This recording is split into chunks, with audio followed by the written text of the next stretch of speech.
All right, welcome back to our Loosey Goosey show about town. We have a special guest in the studio this week. We've been trying to get him in for a little while, but let's do introductions. We got Big Daddy Russ Horton, of course, myself, Lee Lakin, Leah Lywood, and no, not real introduction needed, but we've got the Honorable Mayor of Halton Hills, Mr. Rick Bonnette, joining us today. Hi. So thank you and welcome. And we wanted to bring you on because we're coming to the end of your term, so to speak, I guess. Yeah, it's coming near the end. But my question was, and you kind of talked. We talked a little bit about it before we went on recording.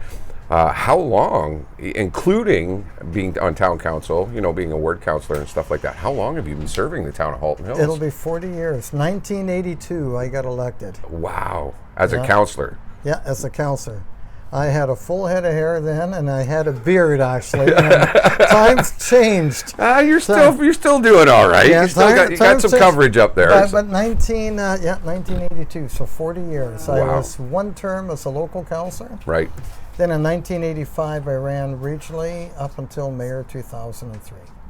Wow, that's a long time dedicated to the town of Halton Hills, and we're proud of it. Partly because you've done such an amazing job as a mayor and just as a townsperson itself as well, and being somebody who's grown up here and lived here your whole life pretty much for the most part. It's great to see somebody spend that amount of time in office and being able to, there was a couple years there where you didn't even really have anybody running against you. Yeah, I did. Well, first I want to thank you for the nice compliments, and I couldn't do it if I didn't have the support of the people who always supported me. So right. They can't get elected unless you don't have support. Yeah. And I had support from a lot of people that obviously appreciate the efforts that I put forward. And well, it goes to show, you're doing a good job, so let's keep the guy in office, and that's a wonderful thing about our voting system is that we're for the most part capable of doing that. But like I said, I remember a few elections, though, that you really didn't have anybody running against you. Because I remember a few years ago you wanted to retire. Was that rumor, or was that? No, I seriously thought about it. It was it's actually about 5 years ago. I was giving my chamber speech, and it's a year before the next election. And it got kind of misconstrued a little bit because what I said was, this is my last chamber speech, because next year there could be a new mayor. Oh, okay. Because there's an election coming up. Right. And the newspaper said, "Mayor not running, question mark, question mark, question mark." And I said, but, I mean, you never know. I never file until May.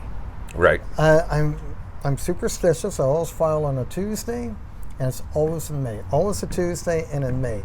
And the newspapers, "Are you running again?" I said, "Well, I don't know. First I want to get through winter time, get through the winter maintenance, whether we get snowstorms, ice storms, budgets come in January, sometimes during the year, an election year. I got to get that all over with before I worry about what I'm doing." Well, yeah, I got to worry about what's going on in the town itself, right? And especially like years like we had back in 2013 where we had that wicked ice storm. Oh my goodness. At the end of December coming into January and all of that, and that must have just been a whole... That was... I have a word I want to say, but we can't say it here, but that must have just been... Yeah, I can remember it well. December 22nd, Friday night, I was coaching ladies hockey on the 21st. You'll know that I have this memory thing. Right. So it's the 21st, and we got a phone call, Acton Ladies Hockey's canceled Friday night, and there was ice coming down, freezing rain. The next morning, it was pouring rain, and I was in a restaurant with my wife Josie in Georgetown at 2 o'clock, and I said, "You might want to close early because this ice storm is coming."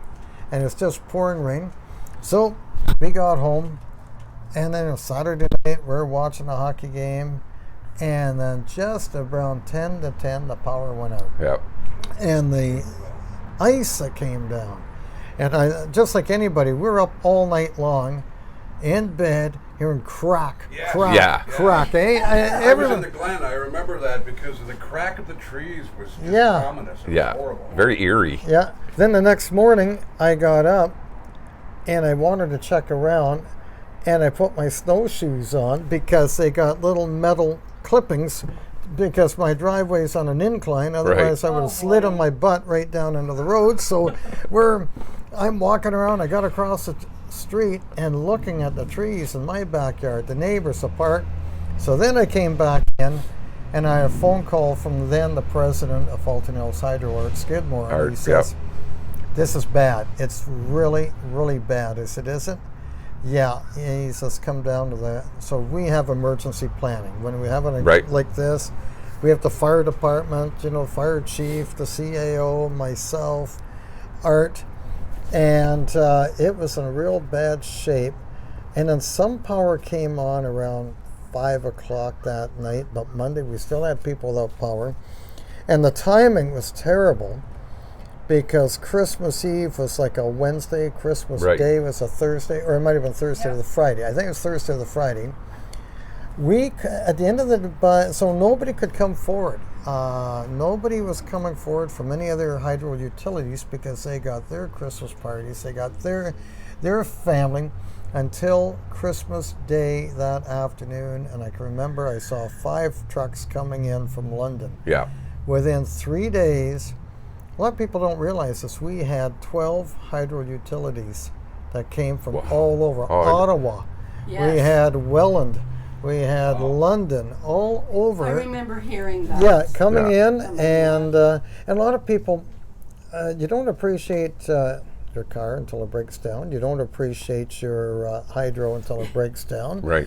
And then when you have no hydro, they think it's just a matter of lighting a switch. For instance, I had one lady lives right behind me. I had to laugh. I won't mention names. No, let's not. Yeah. But she called up 8:30 Monday morning for me to get off my butt and turn the hydro on because her 2 dogs died.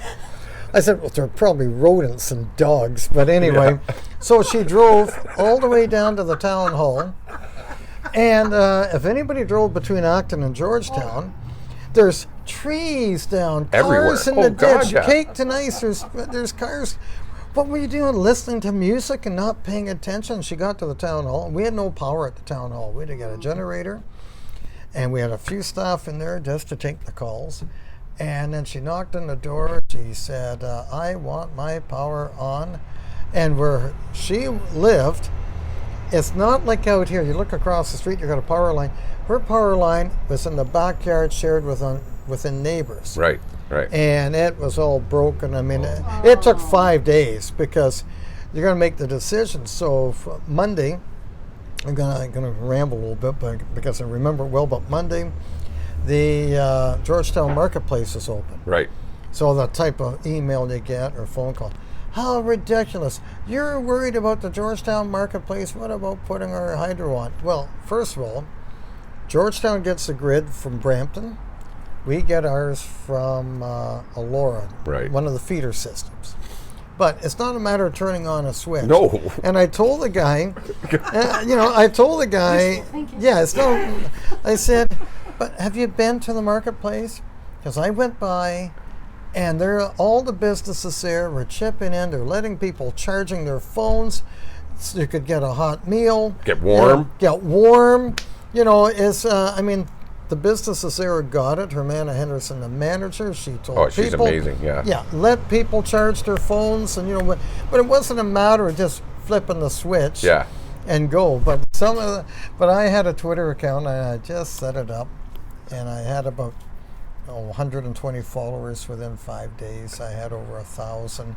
Halton Hills Hydro never had a Twitter account. Now they're very active. They are. And I said, you got to get something going, or Instagram. Because people are just going to be calling nonstop. And during that ice storm, I was pretty well in the hydro office. One, because it's in Acton, and I was just down the street. But I was answering. I had over 1,500 emails in 4 days, 5 days. It was incredible trying to calm people down. Yeah. So, but here's one of the stories that I love telling. So, one of our staff got a phone call. This is Monday morning. Is the mayor there? No, he's not in right now. He's doing other things. Well, I'm down in Florida, and I heard you had an ice storm. Yeah, that's correct. Well, I want somebody from the town to go to the hardware store and get me a generator and hook it up. Really? Yeah, they said that's the talk about entitlement. So, and I know the person. They said that is not going to happen. No. We're not going to go take staff to get you a generator. Then he says, well, that's not very good service, and the mayor will most certainly hear about this. I never did hear about it, but anyway, I mean, I just couldn't believe it. That is entitlement's a perfect word for that. That to me is just asinine. Because we were at that time I was living over behind Shoppers Drug Mart, and we had actually had a pole come right down. Like it literally came sheared right off, came right down. So we were 6.5 days without hydro. But the hydro guys were out there doing the work. You could see them working on it. It wasn't that they weren't there. And you know, there was even one point. My wife at the time, she was taking them out coffee and tea and stuff, right? Because it was still crappy weather. Even like for 3 days, it rained. And then it went to minus 20 for for the rest of the winter. Right up to the end of February. So these guys, when you think of the dangerous job as it is in its own right, at nighttime. Yeah. And it's minus 20, windy, and you're up there with electric wires. Plus, the branches kept on breaking. So we have, I think it's close to 8,000 miles of hydro lines. So they'd hook up the wires, and then they'd drive on down. Well, another branch would knock it down and be right back in. Houses really hit hard. Yeah, they were really hit hard. But there's some very interesting stories about this that people don't know about is, emergency planning. So, for instance, the town public works, they never got any credit, but they had to go with their plows and clean out roads that were just covered with branches and debris. So the tree trimmers could get in. Yeah. And then after the tree trimmers, the hydro guys. And then our firefighters they did a role that a lot of people don't know about. They were the eyes and ears of the rural area. They were driving up and down to make sure there's no break-ins, make sure there's so, because there's just not enough police to cover it, and when you have these incidents, I didn't want a bunch of looting and things like that, especially if people are away. Like the guy wanted his generator. Yeah, exactly. Especially not even here. And not only that, go buy me a generator and hook it up to my house. I'll pay you when I get back. That's sort of like Whitby. I'll gladly pay you for a generator today, for a burger on Tuesday, for a generator today. But that was quite the thing. What's the biggest story? I was just thinking that. In your term that sticks out in your mind, it's probably the ice storm. The ice storm and COVID. Let's go back to COVID. Yeah.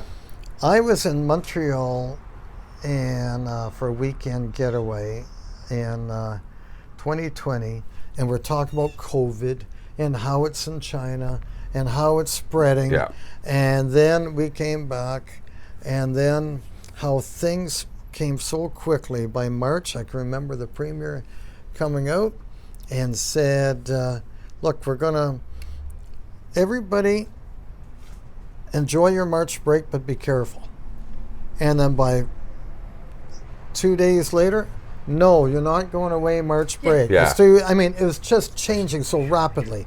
And then I can remember this because 6 of us had tickets at a local establishment for St. Paddy's Day.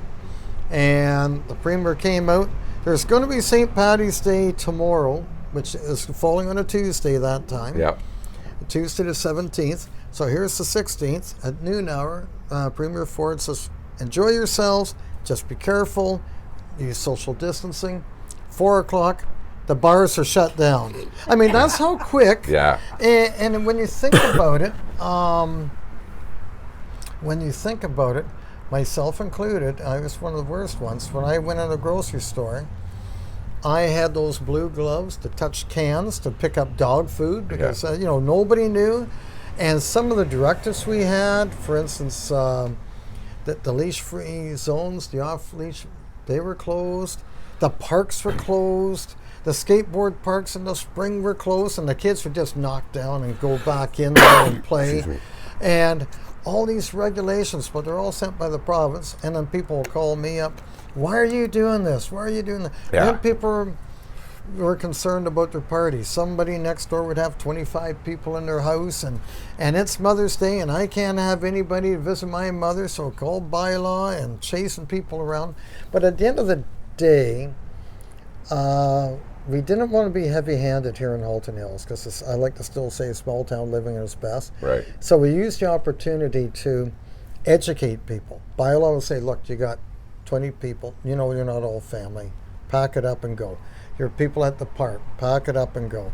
But so we never charged anybody. And you might remember the first weekend, a guy was in Oakville with his 2 sons rollerblading, and the parking lot was closed off, and they just went in the parking lot. I remember that story. Yeah. He got charged. $880, and we that never. Makes people think.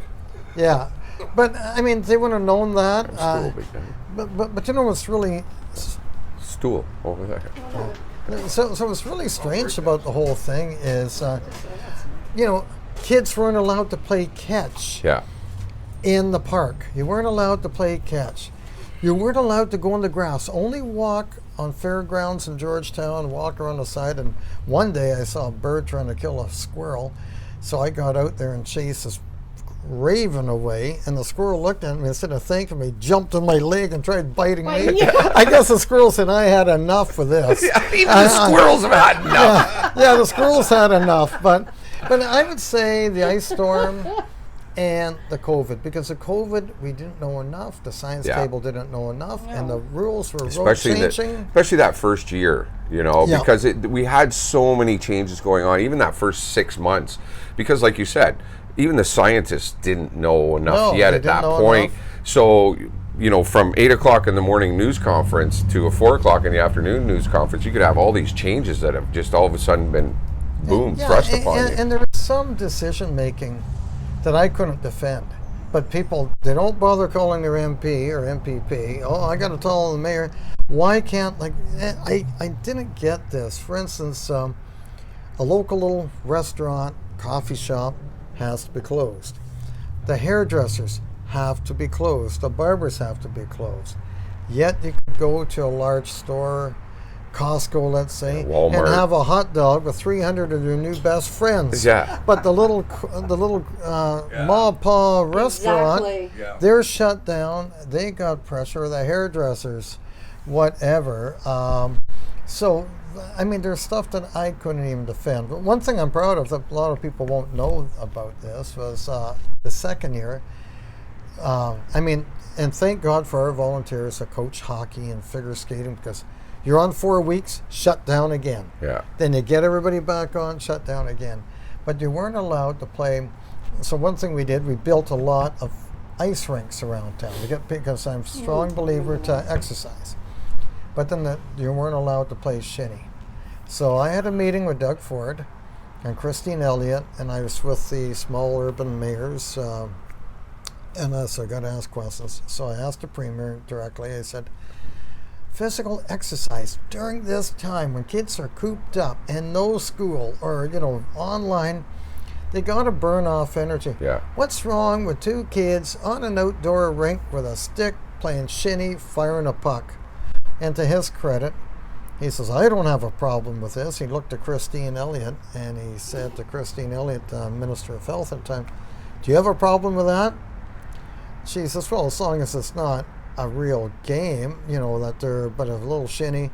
I said, great. So I put it out that night. The kids can play shinny now in Halton Hills and throughout Ontario. I had an email from 2 other mayors, larger city mayors. He says, you put that on. What are you basing this on? I said, a conversation I had 2 hours ago. Yeah. Okay, that's good enough for us. So Guelph, okay, bring the shinny on. So I was proud of that little moment. And the other one that I was big on, and a lot of people didn't know about, was being a pet owner, a dog lover. Mm-hmm. Well, these dog groomers, they find things with your dogs. Like mine had some bad teeth, and they said, you better get him to the vet and check it out. Or their nails are too long, and they're hurting themselves. So they were all shut down, and that's another. Yeah, that was a big thing for a lot of my friends that had dogs. Yeah, and that's another thing that started and with birds. And birds. But I said, these people are providing a service. That's like saying a doctor has to be closed. Well, these they're just not making sure Larry or Louie, because people are calling their dogs by human names now. It's no longer Fido and whatever. So they got to make sure that they're healthy as well. That they're not developing a tumor. Because ours thought that our dog had a tumor, abscessed ears, and they said, and this is family, your pets are your family, whether it's a cat or a bird and, whatever, a dog. So, again, they said, write a letter. I sent a letter. And then about 3 days or a week later, they moved again, and they said, well, now we can open up the pet services. And let's face it, here I go to Jamie around the corner, and my wife does. They had a pen outside, so you're not going in. You dropped the dog in the pen. They came out. They got your dog. And well, even here at the new veterinary clinic that's across the street from Lee's Garage here, they would bring them to the back door, and then they would let them out the front door after they were ready to go. You never had to go in the building. You never had to. They'd drop the pet off, whatever it was, and then 2 hours later come back and pick them up. So, yeah. So we came a long way, from the COVID. But that was, to me, was one of the scariest things, because people were nervous. They're frustrated. Some of the emails I got, I won't repeat. I bet. I mean, they were just nasty and not understanding. And then no, because our tell and sell pages, I don't know how many times Katie and I, Don Fenley, or whoever, they come out and go, what the heck's the mayor doing? Why is he allowing this? And we'd have to go on and go, you know what, guys?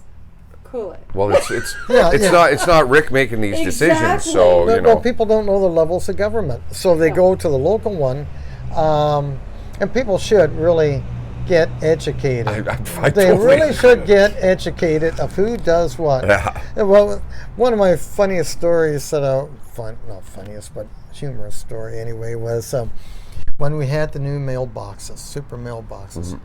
So a gentleman from Georgetown calls me, and he's upset with all the elastic bands on the bottom, because the post office still put 5 letters in a flyer in an elastic band, so everybody's dropping them.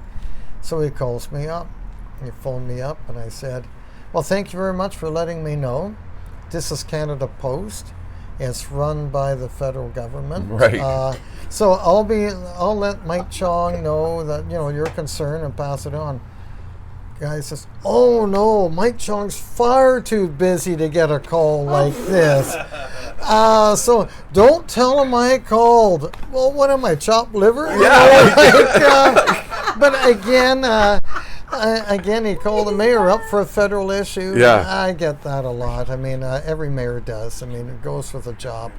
It just goes for the job. But, yeah, I think it does too, and I think you hit the nail on the head there, Rick, that a lot of people don't understand the levels of government and what they maintain and what they, what level of maintenance that they have to maintain. And the responsibility. Which responsibility falls on who. Yeah. And, it's very frustrating. It's got to be very frustrating. But like you said, there's times where it's humorous as well at the same time. You have to find the humor in it. But one was... and I have to admit, I was very frustrated with a local paper, because on March 24th, I declared a state of emergency. I never thought in all my years, and it was the first time it's ever been declared. Yeah, that must have been a really strange move. And it's a serious decision. Sure. State of emergency. That means that gives bylaw permission to get out. It means, but we weren't running a police state or anything like that, but it allows us, council, to make decisions. Myself or the CIO can make decisions without having to have a council meeting within reason. Right. And just different things. It didn't really change people's day-to-day lives. So I declared a state of emergency, have a press release, March 24th. Bear in mind, this is a week after St. Paddy's was all shut down. So the next day, made a decision. We're going to defer all property taxes, businesses and everything, because taxes were due in April, the first round. Send that out. Thursday morning, the paper comes out, and not a word about it.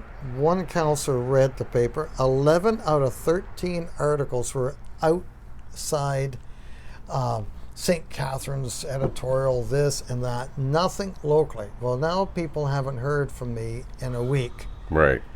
Now, if they looked online on our website, but a lot of people don't, they like to read it. Yeah. They like to read it, or they don't think that we have a very robust website. Well, so I'm going to Silver Creek Cafe, lining up to get a morning tea and support a local business.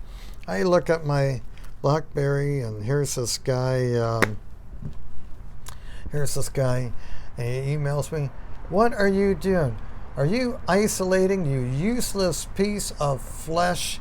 Why aren't you reducing the taxes like everybody else is doing?" And blah, blah, blah. So I wrote the guy back and I said, "I understand your frustration. But, well, why don't you if you got time to come on the town website to find my email, you definitely have time to look at our banner, what's going on." Yeah. And you will see that we had deferred the taxes.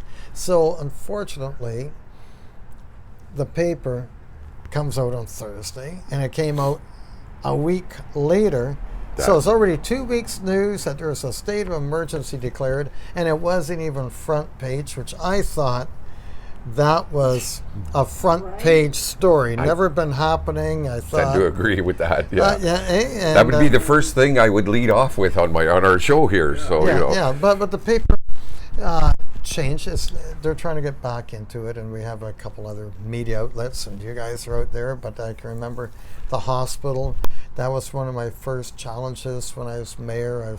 I'm mayor for 5 months, and then it's announced, and we were part of William Osler. They're going to close down obstetrics and pediatrics in Georgetown. Oh, I remember that. That's right. And I said, boy, this is not good. So I wrote a letter immediately. Then I started getting phone calls from families that are expecting a child, and they said, "What are we going to do?" And I said, "I know the history of the hospital. Don't worry, I'm on it." And that was 5-6 weeks of fun, because they're going to close it July the 7th, and we had a rally at Georgetown High School. We had 600 people. I said, "Bring your signs." Then we had buses organized, and I went to William Osler and Etobicoke at a board meeting, and we had 2 busloads that went down first, and they said, no, we got to do this. So that's okay. Now that those are fighting words, we're going to get more and more involved. And at the very end of the day, and we're friends to this day, the Minister of Health at the time, George Smitherman, he overruled the hospital, and he said right at Queen's Park, he says, "I told the mayor that we're not going to be closing obstetrics and pediatrics. We're going to work and make Georgetown Hospital a vibrant hospital," and whatever, because we actually had words in the cafeteria. And he told me, and I never met him before, "You speak to your hospital board." I said, I can't say the language, but I said, I did speak to them, and they're not listening, and that's why I'm here, Minister, to get you to override them. And but that was, we went down with 7 busloads, 1 from Acton. What, 7? 6 from Georgetown, all donated, thanks to Denny's. Bus Lines donated it. JV Clothing made T-shirts. Save Our Hospital. John's good for that stuff. I can remember. Isn't he amazing, Johnny? Oh, he's amazing, and I can remember I had tears in my eyes because I don't know what to expect. I'm going to get on a bus in Georgetown, and here they're handing out all the over 300 shirts, Save Our Hospital, and we had signs. And anyway, it turned out to be a good news story, because eventually we got out of Osler.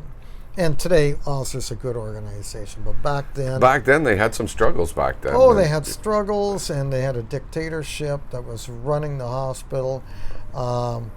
And we didn't see eye to eye at all. I can remember the first time I met him, it was Doctor's Appreciation, and he sat sloped, and he slouched, I should say, and he says, Bob Bell was his name. I'll say his name because I don't like the guy. And he says, well, I have nothing to say.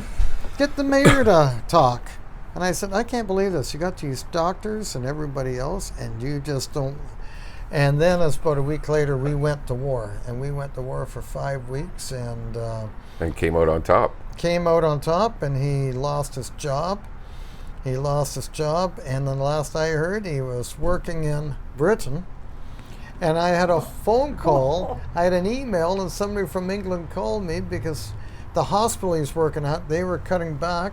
So she Googled him, and she read where I had said in the Toronto Star that once he left, he said, well, we got a heck of an organization going on because we got to organize a street party for him. Right. That he's leaving. But, and that was in the Star, so she had to call, well, why did I say that this, about yeah. him? And and that was a good news story because once that announcement was made, June 24th, to save the hospital, right after that, I got a hold of a few companies. We had barbecue, and it was at Mole Masters in Georgetown. We had an open house, come for a hot dog and a burger, and celebrate that the little guys can win a big one. And That's I right. even went to the clergy, Clergy Association, and I said, need to talk to you because our clergy associations all get together. I said, we got a crisis in this town. And that hospital was built in 1961, built in Georgetown for Father's Day. And how ironic, they want to close obstetrics 50-some years, or how many years later. So I said, we have to, so if you have any of your parishioners that can come out to a rally, come out on a bus, please Oh, you get the church behind you. You're in good shape. Yeah. I want God on my side if I'm going to war. And you get anyone, you get him. Yeah, he, she, or whatever. Yeah. But that was a crisis. That was 6 weeks, and one of the counselors said, "Good for you. It's just triage," because I've had a few counselors at the time saying, "You're getting the people's hope high. You're getting, this is hospital, this is healthcare. You're getting people's hopes up." But I was a rookie mayor, only 5 months in the job. And that was the biggest crisis that came in. I think you handled it very well. Beautiful. Yeah. It all worked out well. Well, that's it. It worked out. So you did do the right things. You were making the right moves. And even like you say, some people that rub you the wrong way, just because they're a politician up there and whatever, doesn't mean you can't voice your opinion and your facts, not even just your opinion, but your facts that you have to voice, Well, I've always said, and that's a good point, I've always said in politics, always fight by using rationale, not emotional. You can be passionate. Sure. But when people say, I don't want that 2-story building there because that's going to reduce my property taxes. Well, it's not going to happen. Yeah. And prove it to me. And I'm digressing, but that's one of the biggest stories I heard when I first got elected. I don't want this. It's going to reduce my property taxes. Nothing reduces your property taxes unless it's an abattoir or a quarry. Yeah. And the only thing that really reduces your property, not your property value, not taxes, your value, is what's going on right now. Recession, interest rates from the bank going up. And apparently they might be going up again in October. Yep. That's what's going to reduce your property values if things aren't selling. But if somebody want to put a triplex, I've never seen, and then when that triplex is built, then go and check the property values 2 years later when that person was complaining, oh, their house is up about $200,000 more than what they said their value was going to. But people, as you said, they get on some of these sites and they put stuff on. On the internet, it must be true. Well, that's right? Yeah. And, Mary Jane said that this is going on. It must be true. Then it leads to a whole thread of people piling on, and that's why I don't go on those sites. I think my blood pressure would go high, especially when you get accused of some stuff. Rick would be texting Leah going, shut this page down. Yeah, shut it down. Well, now that we do have you here, and speaking of the stories, and sometimes how stories can be misconstrued, I guess is the best way to put it. And we're not really doing too much news today because we're having such a great time. We're having such a great time with Rick. But I do want to talk about this story because we were talking about this just before you got here. Halton Hills residents can expect a credit on their hydro bill. So we were talking about Rick, talking to Rick about this because he's involved with the Halton Hills Hydro. So this came out in the Independent, and unfortunately, the whole story is not there. But this is what they've stated. Halton Hills Hydro discovered a billing system error that resulted in customers being overcharged for the past 4 years and reported it to the Ontario Energy Board. Credits totaling just over $450,000, the total amount overcharged, will be provided to current customers. Now, we do say that too as well, current. We're going to talk about that in a little bit. Halton Hills Hydro President and CEO Scott Knappman said the credit will be applied during the November billing cycle. Now, that being said, there's been nothing, it's very vague. Yeah. What they're saying. It's very vague. So you filled us in on what is actually going on. So let's fill in Halton Hills and let them know. Well, I'm just going to say, don't plan a trip to Disney World on this refund. Or out for supper. Yeah, exactly. Or even supper. Maybe order a pizza and you'll be covered. Because the amount coming back, and I credit Halton Hills Hydro, they realized that there was a glitch, and what they did, they charge for 5 days per year. The refund is under $20. Oh. Yeah. So it's no big. I'm getting $500. I'm getting all excited. Well, Big Daddy, I was going to say, don't plan that trip to Disney World on this refund. Oh well. But that's all it is, and be a credit on your hydro bill. But right. Too bad that wasn't part of the story, because that gets everybody excited. I'm going to cash in. I'm going to get that new pair of boots. Well, because they're thinking, the way I would read that story and the way I've read any of them that I've seen come out in this past 4 or 5 days is, you would automatically assume, it's been 4 years of being overcharged, which really hasn't. It's 5 days over 4 years, so it's really 20 days. Yeah.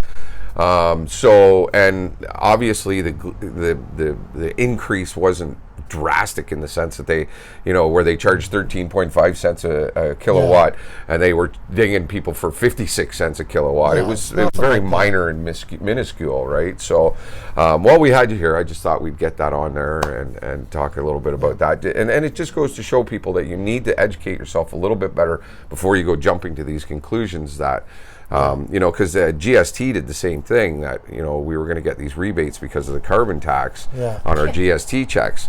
Well, I know some people that got decent sized ones, and I know some people that got sweet Fanny Adam, really. They got nothing, right? So you kind of, people educate yourself a little bit on it and really try to figure it out.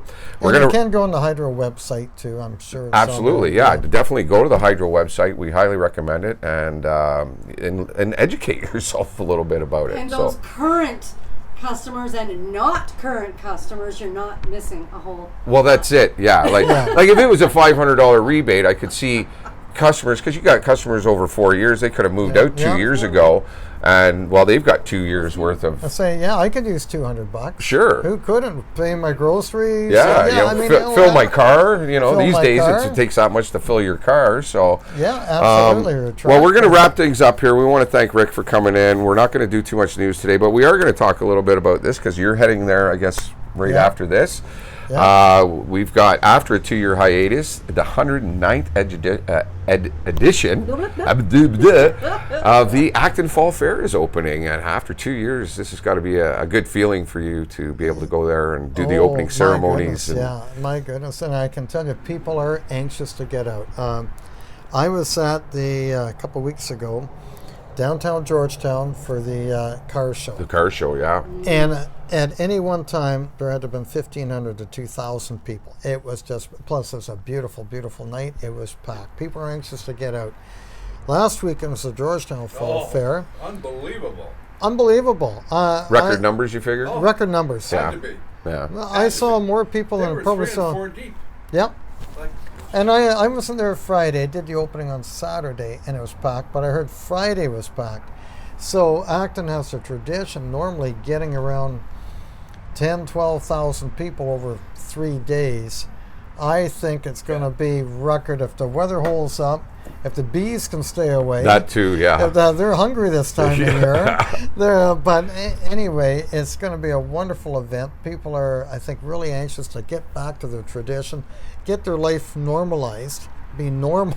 Yeah. They're still going to be careful, but you still getting back to what we used to do from 2 years ago, and it's hard to believe it's all, I know. 2020, and it's 2 whole years of and more. You think of all the years the fair is run. Yeah, and here's an example. I got invited to the opening of the CNE. Oh wow, right on. And they had Howie Mandel there in the morning. That's right. To do the official opening, not performing. With all the noise in the background from the protesters. Gosh, he was funny. But Howie Mandel says, and everybody knows he's a germaphobe. He says, if a germaphobe like me can come here, maybe you can come here too. See, that's right. And you know what? They had a record crowd. They had a record crowd. And I think the Acton Fall Fair, and you know something? You got to take your hats off to the volunteers. Yeah, I really do. Absolutely. Because here's an example.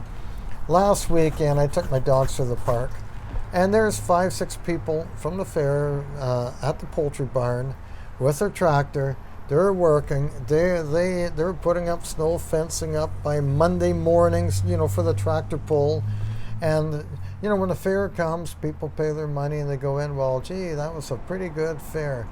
It wouldn't have happened if it wasn't for these volunteers. Absolutely. And that goes for Georgetown as well. That goes for the car shows. Yeah. The Georgetown Ag Society does a great job, and even all the people here, Dave Somerville does just an outstanding job as the president of the fair board. And I got to give them all their dues. And again, like you said, being after 2 years, the pressure's on to put on a good show. Oh, yeah. Because if you don't, people are going to complain and they're going to bitch and whine about it. And unfortunately, there's those people out there that do that. But, from, like you said, from what I saw with the Georgetown Fair, the car shows, Leathertown Festival, we've got the Georgetown Beer Festival going on this weekend as well. It's just, for one, like you say, good to see us getting back out to reality again, but two, watching these people put all this together, because again, they've been on hiatus for 2 years. So, they also have to remember, I got to schedule my time now to volunteer to do this type of thing, whereas in the past 2 years, they've been sitting at home doing much of nothing. I might have to see Big Daddy for a good garage, because tomorrow's the Craft Beer Festival. Sunday be probably the Acton Beer Tent, so I need a good garage to get a jump start on my liver on Monday morning. Are you going to write any more books before we go? I'd love to. Somebody asked me today what am I planning to do, and I'd love to write. Speaking of bugs, I'd like to write a book. A couple things, and one would be 40 years of small town mayor and whatever. I think if you wrote a book about being the mayor, just some of the stories you've told us, it would be a winner. Oh, God. I have about 6 pages of quips and things like that. The only thing is I'd be afraid of getting sued. I never said this, but now that one's deceased, a couple are deceased, I can tell you, I can remember in 1988, Russ Miller was a mayor of and he was like my mentor. Being a young kid, I was only 26 when I got elected, 27. And anyway, we're the old town.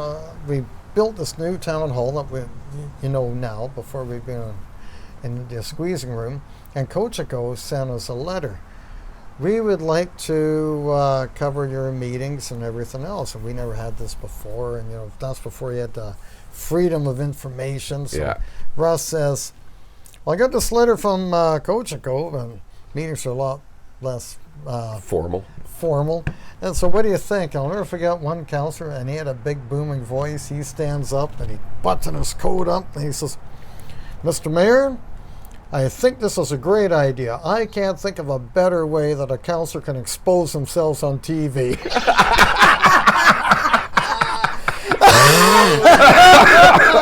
Oh, my God. There we go. That's He's laughing so hard he dropped his mic. That's a mic drop. That's a mic drop. There you go. And then we had so many others. We had one that one counselor, and it was a tight vote. And this is when I first got elected, probably second term. And a lot of people were really one way or the other. I can't remember. It was fixing a highway. Anyway, this gentleman, who's a counselor, he leaves, and he goes gets himself a coffee in the back room. So the vote's taken. And in those days, we had 13 counselors. Now we're down to 11. So he comes back at the end of the meeting and said, where the hell did you go? He says, well, in doubt, walk out. Yeah. Then another time, he said, That's a good one. I like that. Yeah, and another time he said, you know, these staff reports, they make more sense after the vote than they do before. So I got all kinds of stuff that people have said and different incidences. I know you want to No worries. go, but No worries. We're flying here. but some of the calls you get, one time my office had a call, and true story, and there's somebody just moved in north of Acton, and there's 3 roosters in their backyard. Their kids scared, they don't know what to do. So the lady told me, I said, we're not going to get animal control, they look after dogs and things like that. So I know a farmer, Harry, and I've known him for years. So I said, Harry, you want to pick up some roosters? He says, yeah, I can.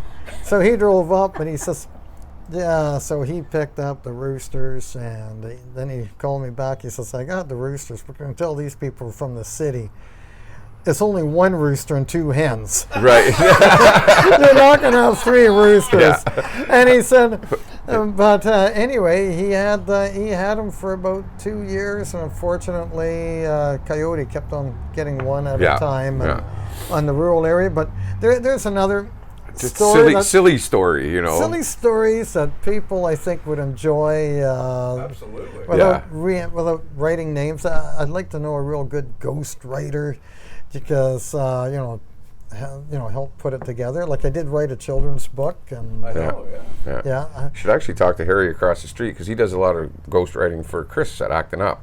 Oh yeah. And he's an excellent writer. So yeah, well, I know, I've seen his stuff. Yeah, but that would be some of the stories. That'd be some of the stories that. I'd buy it just to read those stories alone, you know. but I have close to 6 pages of different incidences. Right like on. That, and I'm sure if you really thought hard enough, you could find a few hundred more. Oh yeah, that's the problem. But I wouldn't want to put any names, and that's maybe not help. Or change the names to protect the the book that I'm writing, that's what I do. I don't put anybody's real name in it. Yeah. I just put. Oh yeah. Well, that's what they have to do. But so that's something I'll have some time. I'll have some time. I'm in no rush to do anything quick. It's well, that's it. It's time for you to just sit back and kind of figure out what the next step is too, because you've been in this position for, like you say, 40 years, and it doesn't matter if you were a bus driver or a truck driver or whatever. You stop doing that after that amount of time. It's going to take a bit of time for you to figure out what does Rick want to do. Oh, I think he'll figure it out. I know he'll figure it out. And I'm going to, there's no doubt, I'm going to miss the job. I'm going to miss the people every day. And I mean, there's some you don't care to. Yeah, I'm sure there's a few. Well, they might be in the book too, people, just so you know. I've got your emails. Well, it's just like the one I had, hope she's not a listener, but I had one about, you'd appreciate this coming from Acton. I get this email. Hi there, I just moved from the city. Why is it that the firefighters are going to be letting off fireworks in the park on Canada Day? Because we moved out of the city because we didn't like them on Lake Ontario, and the park, Fairy Lake, is for kayaking, wildlife, and I don't see any reason why the firefighters should be doing this. I wrote back, I said, I can't think of anybody better for safety, because she's saying unsafe, than the firefighters, because they have to take courses, they have to do this. Exactly. So I said, you know what, welcome to Acton. I can't think of anybody better, but it's a celebration of Canada's birthday. And at the BIA, they have cake, there's a show on. So why don't you just come out and find out about it? She wrote back, so you think it's more important to eat cake than safety? This is the most unprofessional response I would expect from a mayor. So, I mean, I take that with you got to laugh at it. You got to. We here call them cityots. Yeah, we just call them cityots. Yeah. And it's just that they've lived in the city so long that when they come out to a rural community, they don't understand the dynamics that go on with everything. Because I've even seen some of them, even at Leathertown Festival, they're like, what do you mean you close the street down and have a big party?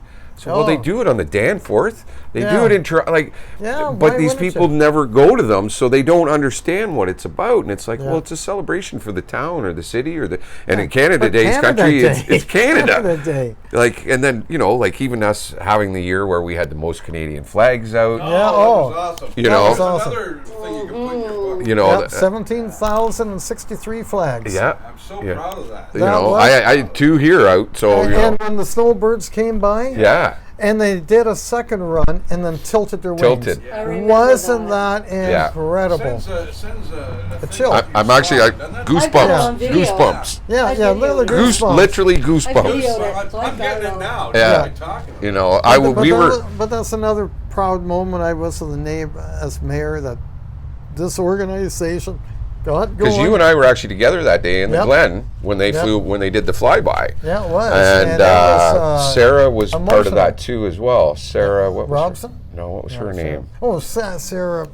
The girl from Glen Williams. Yeah. Works in insurance. Her brother was part of the team and kind of helped with all that, and it was just an amazing day. And like I said, Rick and I were at Sarah Simpson. I think. Simpson. That's it. Yes, Sarah Simpson. Our mayor is. He just goes to his BlackBerry and he can answer any question. It's now an Android now. Yeah. It's an Android. No more Blackberries anymore. Yeah. Well, but I had a BlackBerry. Yeah. But that was another proud moment that I feel under my. And the other one that was quite emotional, and I can tell you this story, was the Olympic torch coming into town. Right. Yes, I remember that. And Vanek, that's what they're called, Van Ock, meaning Olympics or whatever.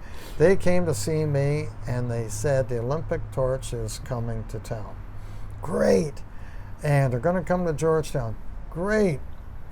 And they're coming to Acton. No, we're not coming to Acton. I said, yes, you are. Yeah. Oh, yeah. You are. I said, no, we can't do it. I said, I don't care if you stop in Acton for 5 minutes. You're not going to come to Georgetown because you have to go through Acton that goes south to Milton anyway, because you're not going to go anyway. And I put my foot down, and then I was worried, oh, Jesus, I might have lost the whole thing. The whole thing, we're not coming here.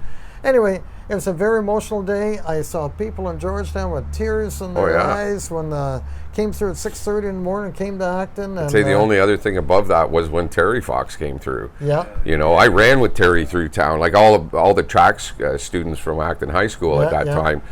We all ran with Terry, behind him, obviously.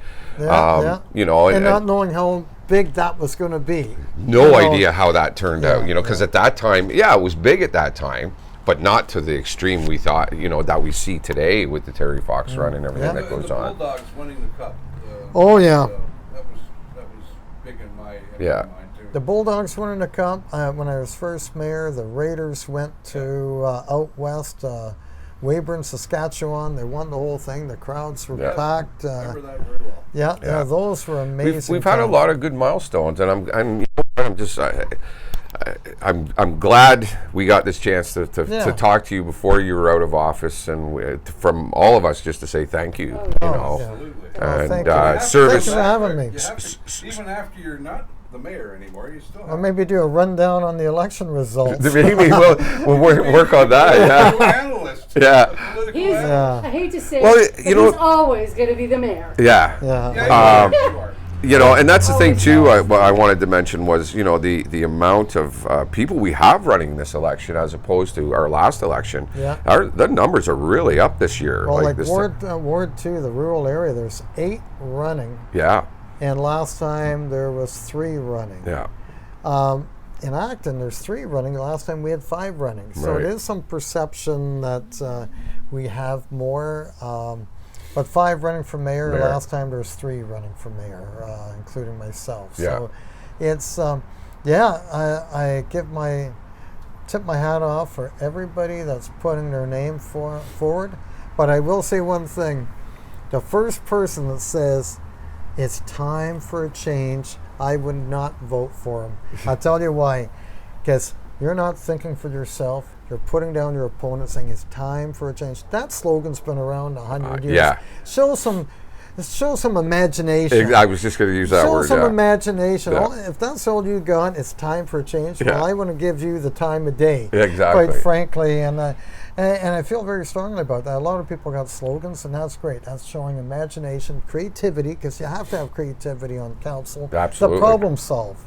And if all you got is time for, I haven't seen any yet. But I know I know last election somebody had them on these signs. Yeah. Well, that's my point. That's my point. Last time I noticed, the last couple elections, I had people put time for change about me. But so my wife bought stickers and stuck them on my signs. If it ain't broke, don't fix it. Yeah.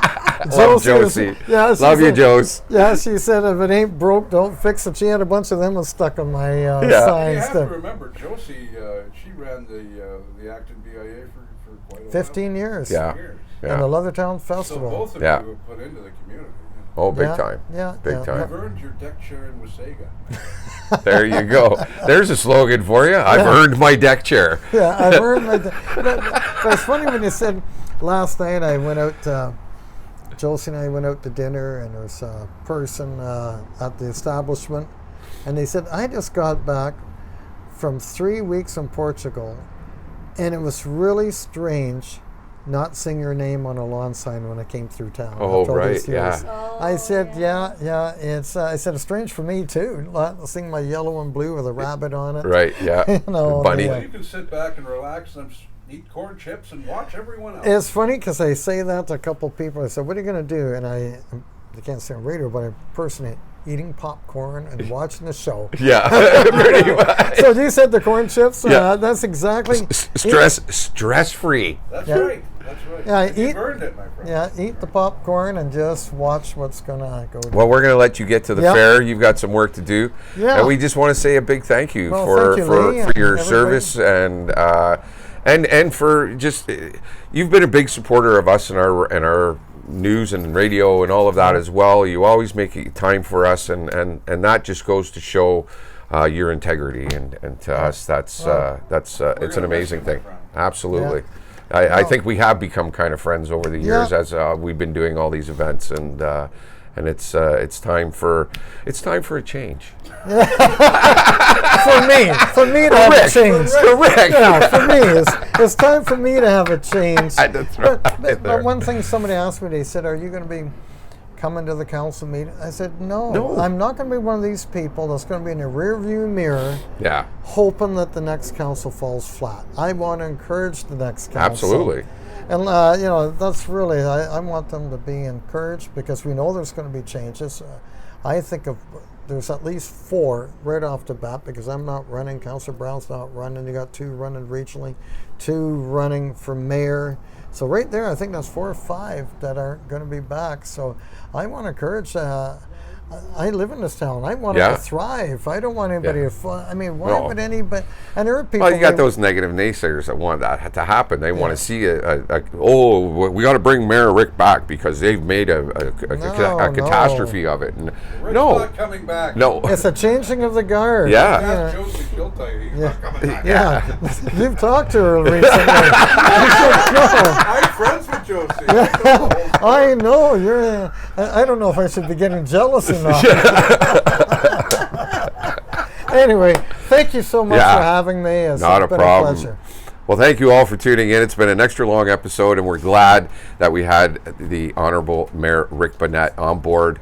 And we want to wish him well. We want to wish him and his wife, a happy, long retirement. And the 2 dogs. And the 2 pups, right? What are yes. the dogs' names?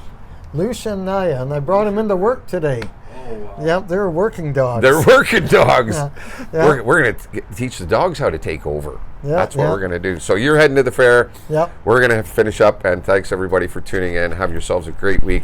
For Big Daddy Russ Horton, myself, Lee Lake, and Leah Lywood, and the Honorable Mayor Rick Bonnette, have yourself a great weekend.